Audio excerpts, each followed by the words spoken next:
네, 지난 2월 마지막 주일부터 함께 나눈 살아있는 교회라는 주제의 말씀을 오늘 마무리하려고 합니다.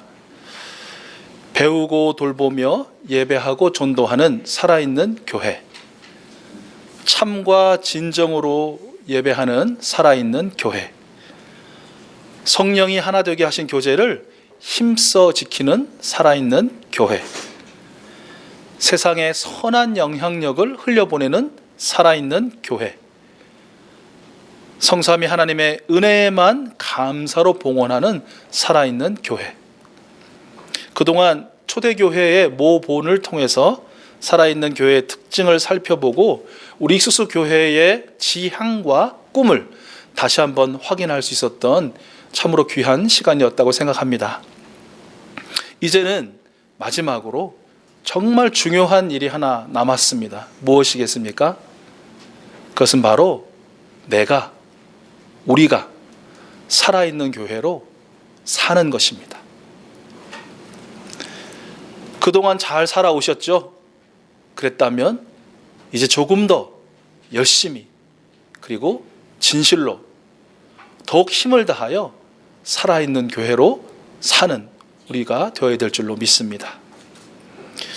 오늘 우리가 함께 읽은 이 빌립보서 본문 말씀을 보면 살아있는 교회로 산다는 것은 예수님의 마음을 품고 예수님께서 보여주신 태도를 가지고 예수님처럼 사는 것이다 라는 것을 우리 확인할 수 있습니다.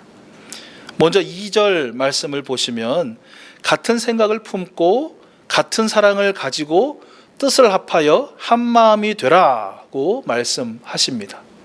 이 같은이라는 단어를 사실 저와 여러분 우리 모두가 같은 것 있습니까? 제가 생각할 때는 다 달라요.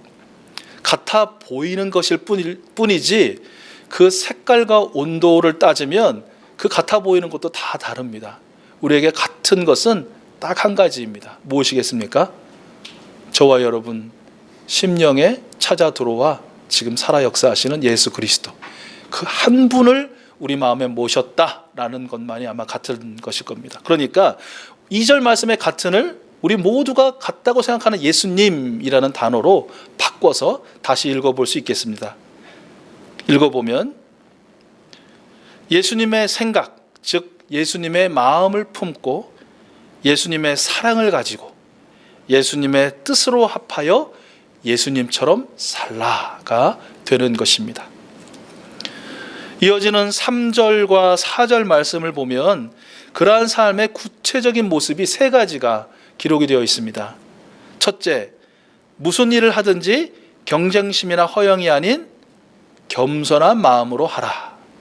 둘째, 자기보다 다른 사람을 낮게 여겨라. 그리고 셋째, 자기 일만 돌보지 말고 서로 다른 사람들의 일도 돌보아 주라입니다. 이를 요약하자면 겸손한 마음, 존중의 태도, 그리고 자발적 희생이라고 요약할 수 있을 것 같습니다. 이것은 바로 우리 구주 예수 그리스도께서 성육신하신 사건과 십자가의 죽으심과 부활을 통해서 이미 저와 여러분들이 뜨겁게 경험한 사실입니다. 본문 6절 말씀은요, 겸손한 마음의 실제가 무엇인지를 보여주시죠. 그는 하나님의 모습을 지니셨으나 하나님과 동등함을 당연하게 생각하지 않으셨다라고 말씀합니다.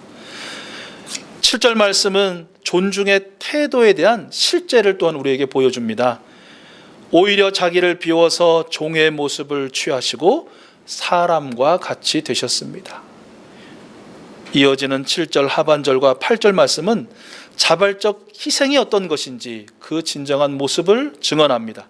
그는 사람의 모양으로 나타나셔서 자기를 낮추시고 죽기까지 순종하셨으니 곧 십자가에 죽기까지 하셨습니다.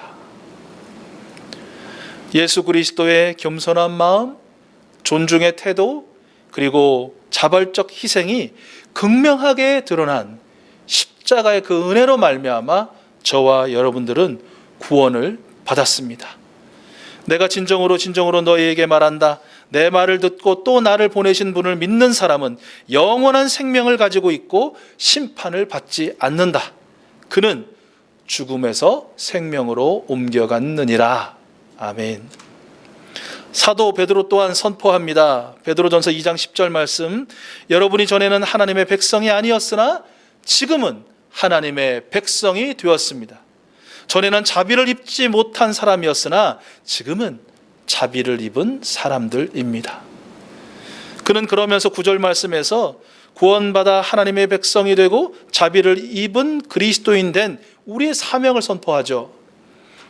여러분은 택하심을 받은 족속이요 왕과 같은 제사장들이요 거룩한 민족이요 하나님의 소유가 된 백성입니다. 그래서 여러분을 어둠에서 불러내어 자기의 놀라운 빛 가운데로 인도하신 분의 업적을 여러분이 선포하는 것입니다.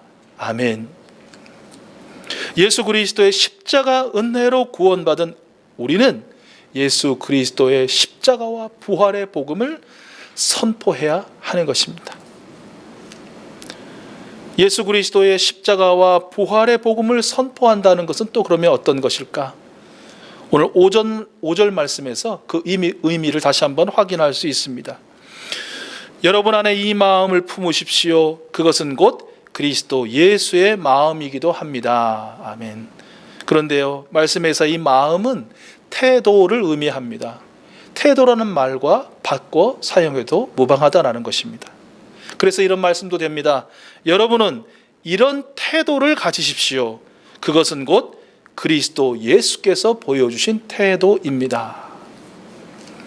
즉 예수님의 마음을 품고 예수님의 태도를 가지고 예수님처럼 살아내는 것, 바로 이것이 부활과 십자가를 선포하는 것이요 살아있는 교회로 산다는 의미다라는 것입니다. 아주 오래전에 읽고 그 후로도 생각날 때마다 계속해서 읽는 책이 하나 있는데요, 맥스 루케이도가 지은 예수님처럼이라는 아주 얇은 책입니다. 많은 은혜를 경험하는데요, 그 책의 서문에는 이런 글이 기록되어 있습니다. 하나님은 당신을 있는 그대로 사랑하십니다. 그러나 그대로 두지 않습니다. 하나님은 당신이 예수님처럼 되기 원하십니다. 이 말을 이렇게 바꿔봅니다. 하나님은 우리 익수수 교회를 있는 그대로 사랑하십니다. 그러나 그대로 두지는 않으십니다. 하나님은 우리 익수수 교회가 예수님처럼 사는 교회가 되기를 바라십니다. 우리 모두는 우리 구주 예수 그리스도처럼 겸손한 마음을 가지고 존중의 태도를 가지고 그리고 자발적인 섬김과 희생의 삶을 살아내기를 기도해야 하는 것입니다. 예수님처럼, 예수님이라면 어떻게 생각하시고 어떤 태도를 가지시고 또 어떻게 섬기셨을까라는 것이죠. 최근 드러난 추악한 성착취 범죄에 대해 예수님이라면 어떻게 하셨을까? 수두룩한 동일 범죄자와 그의 기생하고 심지어 그를 추종까지 하는 자들에 대해 예수님이라면 어떻게 하셨을까?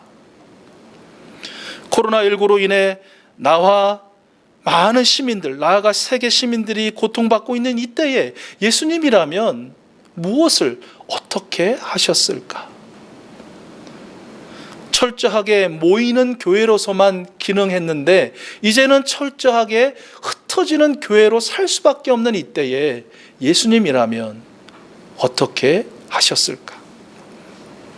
묻고 또 묻고 찾고 또 찾고 살고 또 살아내야 합니다. 우리 예수님처럼 말입니다.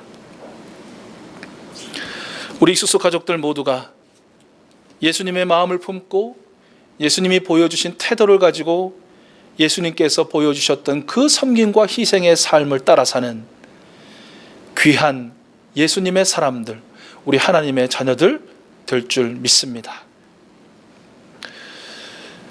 그동안 우리가 살펴보았던 이 살아있는 교회라는 책, 제가 많이 참고했는데 이 책의 저자 존 스토트는 그 책의 부록에 이런 글을 실었습니다. 나는 교회에 대한 꿈이 있습니다 라는 글입니다. 많이 들어보신 말이죠. 마틴 루터 킹 주니어 목사님께서 나에게는 꿈이 있습니다 라는 그 연설문을 이렇게 선포하셨는데 그 프레임을 따다가 나는 교회에 대한 꿈이 있습니다 라는 그 쓴 글이었습니다. 그런 이 글을 우리 모든 그리스도인들이 다 함께 공유했으면 좋겠고 함께 실현하는 데에 앞장섰으면 좋겠다라는 바람을 이야기했습니다. 좀 긴 글이긴 한데 이 시간에 여러분 화면에 아마 비춰질 텐데요. 우리 함께 화면을 보시고 이것이 존 스토트 한 사람만의 꿈이 아니라 이 세상을 살고 있는 우리 모든 그리스도인들의 꿈이 되고 또 실제가 되고 그 실제를 보기 위한 실현의 주체가 되기를 간절히 기도하는 마음으로 우리 함께 좀 읽었으면 좋겠습니다. 여러분 화면을 보시면서 우리 함께 읽어보도록 하죠. 함께 읽겠습니다. 나에게는 교회에 대한 꿈이 있습니다. 그것은 성경적 교회로서 모든 점에서 성경에 나타난 하나님의 계시에 충성하고 목사들은 성실하고 적실하게 성경을 해석함으로써 모든 교인이 그리스도 안에서 성숙한 모습으로 자라게 하고자 노력하고 사람들은 하나님의 말씀을 사랑하고 그 말씀을 순종과 그리스도를 닮은 삶으로 장식하고 모든 비성경적인 강조점에서 보호되며 삶을 통해 성경적 균형의 건강함과 아름다움을 드러내는 교회입니다. 나에게는 성경적인 교회에 대한 꿈이 있습니다. 나에게는 교회에 대한 꿈이 있습니다.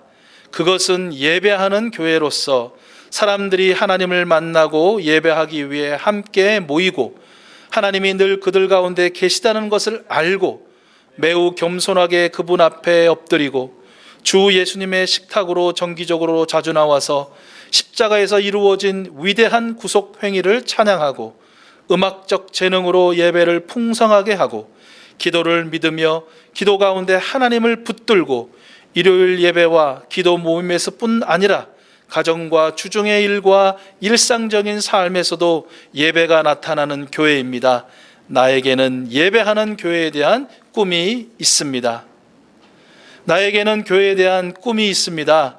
그것은 돌보는 교회로서 회중은 여러 인종, 나라, 연령, 사회적 배경으로 구성되어 하나님의 가족의 하나됨과 다양성을 드러내고 따스하고 환영하는 분위기에서 교제하며 분노나 이기심이나 질투나 교만으로 훼손되지 않고 교인들은 순수한 마음으로 뜨겁게 서로 사랑하고 서로 참고 서로 용서하고 서로의 짐을 지고 외로운 사람에게는 우정을, 약자에게는 도움을 주고 사회에서 멸시받고 거절당한 사람들을 품어주고 사랑, 곧 매력적이고 쉽게 전이되고 거역할 수 없는 하나님의 사랑이 세상 밖으로 흘러넘치는 교회입니다. 나에게는 돌보는 교회에 대한 꿈이 있습니다. 나에게는 교회에 대한 꿈이 있습니다. 그것은 섬기는 교회로서 그리스도가 종이심을 알고 자신 역시 종이 되라는 그분의 부르심을 듣고 이기심으로부터 구속되고 안으로부터 바깥으로 방향을 바꾸어 이타심을 갖고 자신을 들여 타인을 섬기고 교인들은 그리스도의 명령에 복종하여 세상 속에서 살고 세속 사회로 스며들고 이 땅의 소금과 세상의 빛이 되고 사람들은 예수님의 복음을 친구들과 단순하게 자연스럽게 열심히 나누고 자신이 사는 곳의 거주자와 노동자, 가족과 독신자, 자국민과 이주자, 노인과 어린아이들을 부지런히 섬기고 사회에 변화하는 필요들에 유의하고 더 유용하게 섬기기 위하여 프로그램을 융통성 있게 조정하는 민감함과 탄력성을 지니고 세계적인 비전을 품고 젊은이들에게 그들의 삶을 섬김의 일에 드리도록 끊임없이 도전하며 섬김을 위하여 끊임없이 사람들을 보내는 교회입니다. 나에게는 섬기는 교회에 대한 꿈이 있습니다. 나에게는 교회에 대한 꿈이 있습니다. 그것은 기다리는 교회로서 교인들은 자신이 이 땅에서 이방인이요 순례자임을 기억하기에 물질적 풍요나 편안함 속에 결코 머물지 않고 주님이 다시 오실 것을 기다리고 고대하기에 더욱더 충성스럽고 적극적이고 어둡고 절망적인 세상 속에서 기독교적 소망의 불꽃을 계속 타오르게 하고 그리스도의 날의 부끄러움으로 그분을 피하지 않고 즐거이 일어나 그분을 맞이하는 교회입니다. 나에게는 기다리는 교회에 대한 꿈이 있습니다. 여러분, 길지만 또렷하고 분명한 이 교회에 대한 꿈이 일장춘몽이나 또 허상으로 끝나지 않기를 원합니다. 우리 익숙수 교회의 실제요 실체가 될 수 있기를 간절히 소망합니다. 그러기 위해서 예수님처럼 그저 이 한 주간 하나님께 허락하신 내 삶이 지속되고 그 삶이 이어지는 그 순간 영원한 하나님 나라를 바라보며 뚜벅뚜벅 걸어가시는 우리 익숙수 가족들 되실 수 있기를 부탁드립니다. 예수님께서 우리의 걸음과 우리의 삶과 우리의 숨에 함께 하실 것입니다. 말씀을 정리합니다. 문답식으로 정리해 보고 싶은데요, 제가 무엇은? 이라고 물음표로 물으면 여러분 한번 지난 6주간의 말씀을 기억하면서, 기억하시기 매우 어려우시겠지만 한번 기억하시면서 대답해 보시기 바랍니다. 여러분, 살아있는 교회는 어떤 교회입니까? 네, 배우고 돌보며 예배하고 전도하는 교회입니다. 살아있는 교회 예배는 어떤 예배입니까? 참되고 진정으로 드리는 예배입니다. 살아있는 교회의 교제는 어떻습니까? 네, 이미 성령님께서 하나 되게 하신 교제를 힘써 지키는 교회입니다. 살아있는 교회의 생활은 어떻습니까? 일상은 어떻습니까? 선한 영향력을 세상 속에 이웃들에게 흘려보내는 것이죠. 살아있는 교회의 봉헌은 어떤 봉헌입니까? 오직 성삼위 하나님의 은혜에만 감사하여 드리는 봉헌입니다. 그리고 오늘 살펴본 말씀이죠. 살아있는 교회로 산다는 것은 무엇입니까? 예수님처럼, 조금 더 드리자면 예수님의 마음을 품고 예수님께서 보여주신 태도를 가지고 예수님처럼 사는 것입니다. 묻고 또 묻고 예수님이라면 어떻게 하실까? 찾고 또 찾고 성경 말씀에서 그 정답을 찾고, 그리고 살고, 살아냈든 못 살아냈든 반만 살았든 또 살아내도록 애쓰고 힘쓰는 것, 바로 그것이 살아있는 교회로 사는 것이다 라는 겁니다. 여러분 한 분 한 분이 살아있는 교회인 줄로 믿습니다. 우리 익숙수 교회가 바로 살아있는 교회인 줄로 믿습니다. 이후로도 더욱더 살아있는 교회, 하나님을 기쁘시게 하는 한 분 한 분으로 우리 하나님의 큰 축복과 은혜 가운데 승리의 날 하나님 나라에 입장하는 그 순간을 맞이하실 수 있기를 간절히 기원합니다.